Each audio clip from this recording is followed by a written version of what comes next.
ये महिला जो न सिर्फ बेहद ताकतवर है बल्कि अपनी तलवार से पूरा मकान चीर सकती है, लेकिन जब उसका धोखेबाज पति उसे लोगों के सामने कपड़े उतारने को कहता है तो वह चुपचाप खड़ी रहती है, क्योंकि उसने अपनी मर चुकी मां से वादा किया था कि वो एक समझदार और आज्ञाकारी पत्नी बनेगी। मगर जैसे ही उसका पति सारी हदें पार करता है, महिला का सब्र टूट जाता है। वो गुस्से में आकर एक ही वार में सामने की परत को चीर दे और पति को लात मारकर कई मीटर दूर फेंक दे। जब पति को सबके सामने शर्मिंदगी उठानी पड़ती है तो वो अपना असली रंग दिखाता है और अपने आदमियों को महिला को खत्म करने का हुक्म देता है, लेकिन वो नहीं जानता कि वो किससे भिड़ रहा है। असल में यह महिला एक ऐसी योद्धा है जो पीड़ित औरतों के लिए लड़ती। एक रात जब वह जंगल के रास्ते से गुजर रही थी तो उसने देखा कुछ बदमाश एक लड़की को परेशान कर रहे हैं। उसने तुरंत तलवार निकाली और उनका सामना किया।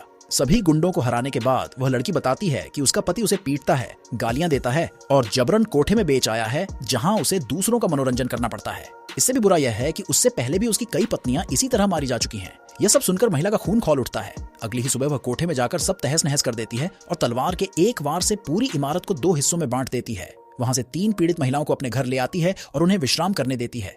तभी उसकी नौकरानी बताती है कि उसके पिता ने उसके लिए रिश्ता तय किया है और उसे मिलने जाना है। महिला को पता नहीं होता कि जिससे वह मिलने जा रही है वह वही क्रूर आदमी है जिसने इन महिलाओं की जिंदगी बर्बाद की थी। उस आदमी ने नाम बदल लिया था ताकि अपने पुराने अपराध छुपा सके। जब महिला उस आदमी से मिलती है तो उसकी मीठी बातों में आ जाती है और रिश्ता तय हो जाता है। शादी के दिन जब महिला घर आती है तो एक छोटी बच्ची को छुपा हुआ पाती है। पूछने पर पता चलता है कि वह बच्ची उसी आदमी की बेटी है। महिला जब उसे मिठाई देती है तो उसकी कलाई पर एक विशेष निशान देखती है जो उसकी खोई हुई बहन जैसा ही होता है। पर जब बच्ची अपनी मां का नाम बताती है और वह नाम उसकी बहन से मेल नहीं खाता तो वह इसे महज एक इत्तेफाक मान लेती है। बच्ची कहती है कि वह नहीं चाहती कि महिला उस आदमी से शादी करे, लेकिन महिला इसे बच्ची की नापसंदगी समझती है।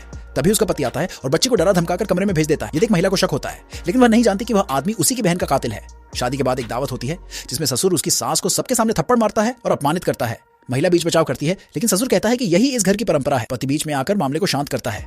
इसके बाद 2 महिलाएं आती हैं और कहती हैं कि अगर महिला को इस घर की बहू बनना है तो उसे 4 परीक्षाओं से गुजरना हो। पहली परीक्षा उसकी कला और सुगढ़ता की जांच है, जिसमें उसे संगीत, शतरंज, लेखन और चित्रकला दिखानी होती है। लेकिन महिला को यह सब नहीं आता, क्योंकि वह तो एक योद्धा है। वह कहती है कि उसे यह सब नहीं आता। यह सुनकर लोग उसका मजाक उड़ाते हैं। वह अपने पति से सवाल करती है कि क्या यह लोग उसके बुलाए हुए मेहमान हैं। पति माफी मांगता है और कहता है कि सब मजाक कर रहे हैं और वह थोड़ा सहयोग करे। फिर महिला अपनी तलवार निकालती है और नृत्य दिखाती है। उसका रूप देखकर सब उसकी तारीफ करते। तभी एक मेहमान कहता है कि पहली बोली कितनी लगाई। महिला चौंक जाती है और पूछती है कौन सी बोली। पति सफाई देता है कि यह व्यापार की बात है, लेकिन असल में सब उसकी नीलामी करना चाहते। एक आदमी कहता है कि एक औरत की सबसे बड़ी पूंजी उसकी पवित्रता हो। तभी एक दासी कहती है कि कृपया पर्दे के पास जाकर अपने कपड़े उतारिए। महिला चिल्लाती है कि क्या यह भी इस घर का नियम है। पति कहता है पर्दा तो है, कोई देख नहीं रहा, बस एक बार साथ दे दो, मैं बाद में सब ठीक कर दूंगा। और लोग कहते हैं कि तुम्हें नियम मानने होंगे, अगर इस घर की बहू बनना है तो नियमों का पालन करना होगा। महिला कहती है कि मैं एक अच्छी पत्नी बनना चाहती हूँ। माँ की इच्छा थी कि मैं पति का साथ दूं, लेकिन जैसे ही पति उसे जबरदस्ती पर्दे की तरफ खींचता है वो चीखती है, क्या यही है तुम्हारे नियम।